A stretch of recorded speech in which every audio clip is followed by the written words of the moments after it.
हैं class 9th guest paper 2025 chemistry class 9th। इसके लिए आप लोगों के पास अगर कोई पेन पेंसिल है तो उसको आप लोग उठा लें और साथ साथ आप लोग गेस्ट पेपर के एक एक पॉइंट को आप लोग देखें ताकि आप लोग ज्यादा से ज्यादा मार्क्स गेन कर सकें। सबसे पहले एमसीक्यूज हैं, एमसीक्यूज को स्टार्ट करते हैं। एमसीक्यूज नंबर 1 है हमारे पास, जो कि मोस्ट इंपॉर्टेंट हमारी एमसीक्यूज है। उनमें से एमसीक्यूज पे भी निशान लगाएंगे, एक एक एमसीक्यूज को सॉल्व करना बताएंगे। और पार्ट 1 होने जा रहा है ये वीडियो का पार्ट 1 में हम लोग डिस्कस करने जा रहे हैं एमसीक्यूज, और पार्ट 2 में हम डिस्कस करेंगे short question plus long questions. तो एमसीक्यूज डिस्कस करते हैं, बल्कि ये सारे निशान लगे हुए हैं, मैं आपको साथ साथ बताता हूँ कि इंपॉर्टेंट कौन सी है और नॉन इंपॉर्टेंट कौन सी है। ये नंबर 10 इंपॉर्टेंट है इसमें से, उसके अलावा नंबर 13। और अगर प्रीवियस बोर्ड पेपर की बात करें तो बेंजीन का एम्पिरिकल फार्मूला कई बार आया है, ग्लूकोज के मॉलिक्यूल्स की तादाद पूछते हैं, ऑक्सीजन का एटॉमिक नंबर आ जाता है, H3PO4 का मोलर मास आ जाता है हमारे पास, ठीक है। और उसके बाद कौन सी एक मिक्सचर है, ठीक है, इनमें से डी है हवा, जो मोस्ट इंपॉर्टेंट है उनको कर रहे हैं हम। उसके बाद 31 इसका सी है, और इसके बाद CO2 का मॉलिक्यूलर मास मोस्ट इंपॉर्टेंट है ये वाली, ये आप लोगों ने लाजमी करनी है, इसका ऑप्शन डी है।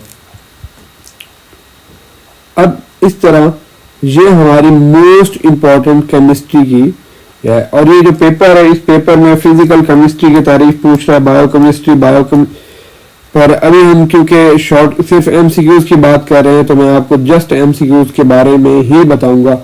तो बाकी में हम लॉन्ग क्वेश्चन और शॉर्ट क्वेश्चन को डिस्कस करेंगे।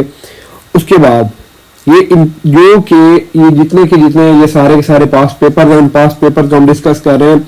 अब क्वेश्चन नंबर इसमें है जी 1 का आप लगा लें, ये इंपॉर्टेंट है, इसमें आपको बी आएगा। उसके बाद जो इंपॉर्टेंट हैं और ज्यादा बार आ चुके हैं, ये यूरेनियम वाली बहुत इंपॉर्टेंट है। इसके बाद ये ड्यूटेरियम वाली कर लें आप, ठीक है। और ऑक्सीजन के कितने आइसोटोप पाए जाते हैं, ये इसका सी है, ठीक है। ये वाली जो इंपॉर्टेंट है इन सबको हम कवर कर रहे हैं। और ये इंपॉर्टेंट आप लोगों ने ना अपनी स्क्रीन पे अगर आपको जिस तरह नजर आ रही है आप साथ साथ स्क्रीन शॉट लेते जाएं। अभी हम ये इसमें इंपॉर्टेंट है नाइट्रोजन की electronic configuration, option number B. N shell वाला जो है 16, एन शेल में कितने इलेक्ट्रॉन आ सकते हैं, 16 का भी बी आएगा, ठीक है। और इसी तरह बात करें एम शेल कितने सब शेल पर मुश्तमिल होता है, सी। जे थॉम्सन को जो इफेक्ट है इसके बारे में बात कर रहा है, बरतानवी तिबियदान था वो। उसके बाद ये हमारा गेस्ट पेपर नंबर 3 है, जो कि हमारे इंपॉर्टेंट गेस्ट पेपर है, उनकी इंपॉर्टेंट एमसीक्यू मैं बता रहा हूँ आपको। ये इसमें से पीरियोडिक टेबल में एलिमेंट्स का रेडियस ग्रुप से ऊपर के नीचे की तरफ आता है, बाकी खास इतने इंपॉर्टेंट नहीं है। इधर बात करते हैं मदरजे झील में से किस हैलोजन की इलेक्ट्रोनेगेटिविटी सबसे कम है, 6 का डी आ गया, ठीक है, ये वाला आपने करना है। उसके बाद इलेक्ट्रॉन एफिनिटी के मुराद इसका सी आ गया। पीरियोडिक टेबल के पीरियड में कौन सी चीजें होती हैं, इसका ऑप्शन ए। कार्बन फैमिली की इलेक्ट्रॉनिक कॉन्फ़िगरेशन बी, ठीक है। और इसके बाद आपके पास आ रहा है जदीद पीरियोडिक लॉ किसने पेश किया, ठीक है, इसका ऑप्शन है डी, मोज़ले। उसके बाद 32 पे हमारे पास आ रहा है 32 long form of periodic table में उसकी कतारें कहलाती हैं, सी, पीरियड, ठीक है स्टूडेंट्स। इसके बाद नेक्स्ट हमारा जो गेस्ट पेपर है उसकी इंपॉर्टेंट एमसीक्यूज देखते हैं। तो वीडियो को स्किप नहीं कीजिएगा, एंड तक देखिएगा। अगर आपने अभी तक चैनल को लाइक और सब्सक्राइब नहीं किया तो लाइक और सब्सक्राइब कर दें और दोस्तों तक वीडियो को लाजमी शेयर करें। नेक्स्ट में देखते हैं जी, इसमें हमारे पास है जी थ्योरी, इसकी एटम की इलेक्ट्रॉनिक कॉन्फ़िगरेशन को मद्देनजर रखते हुए दायरे में दिए गए एटॉमिक नंबर और एटम में से कौन सा एटम सबसे ज्यादा मुस्तहकम होगा, सी। ऑप्शन नंबर जी 10 है हमारे पास। उसके बाद बात करते हैं दो नॉन मेटल्स के दरमियान बनने वाला मुमकिन बॉन्ड कौन सा होता है, ए covalent bond. Covalent bond most important आपकी ये एमसीक्यूज है जी।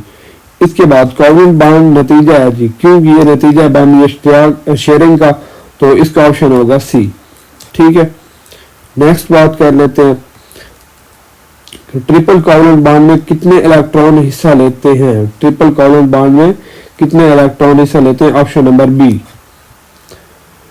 उसके बाद हेलोजन की वैलेंसी क्या है? Option number C -1। Next, atoms के दरमियान पाई जाने वाली कमजोर तरीन फोर्स है। एटम के दरमियान पाई जाने वाली कमजोर तरीन force, option number C, intermolecular force.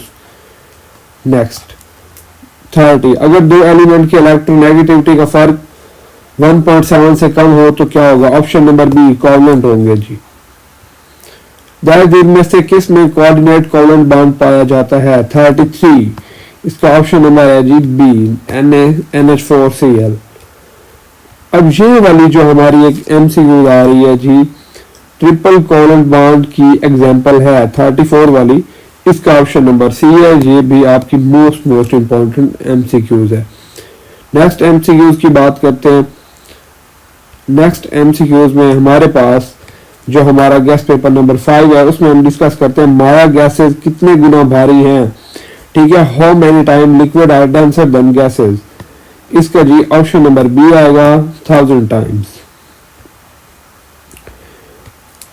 कौन सा ठोस एमोर्फस नहीं है इनमें से? D, glucose. 180, ये वाली मोस्ट इंपॉर्टेंट है, इसका ऑप्शन नंबर ए 130। ये मुख्तलिफ में आ जाता है स्टैंडर्ड में। इसके रिलेटेड जितनी भी MCQ होंगी वो सारी की सारी आप लोगों ने करनी है। ये मेरी बात आप लोगों ने माइंड में रखनी है। उसके अलावा नेक्स्ट हम बात करते हैं, ये 11 नंबर पे, इसका ऑप्शन नंबर बी है। टेम्परेचर में इजाफे की वजह से वेपर प्रेशर बढ़ता है। और प्रीवियस बोर्ड पेपर में कुछ और एग्जांपल्स आई है, वो हम बात करते हैं। तो जिनमें है हमारे पास ये 17 एम्फोटेरिक प्रेशर मालूम करने के लिए इस्तेमाल किया जाता है बैरोमीटर। ठीक है, और उसके अलावा वो टेम्परेचर जिसमें किसी आइडियल गैस का वॉल्यूम मालूम किया जाता है 15 नंबर पे जो है, इसका ऑप्शन नंबर सी है। और ये भी आपकी मोस्ट इंपॉर्टेंट MCQs है। नेक्स्ट कुछ MCQs को डिस्कस करते हैं। 23 नंबर पे कौन सा एक माया ज्यादा तेजी से वेपर में तब्दील होता है? D, option number D. ठीक है, तो गाइस ये हमारी वीडियो का पार्ट 1 था। चैनल को अगर अभी तक आपने लाइक नहीं किया तो लाइक कर दें, वीडियो को चैनल को सब्सक्राइब भी कर दें ताकि आने वाली तमाम वीडियोस आपको मिलती रहे। हमारी प्रीवियस वीडियो आप चैनल पर अपलोडेड है, उनको आप देखें। आपके तमाम गैस पेपर आपके रिलेटेड अपलोड हुए हैं, डिस्क्रिप्शन में लिंक मौजूद है। और नेक्स्ट पार्ट 2 में हम इसके important long question and short question discuss करेंगे। अल्लाह हाफिज, दुआ में याद रखिएगा। अगर कोई भी क्वेश्चन है तो आप लोग कमेंट बॉक्स में पूछ सकते हैं।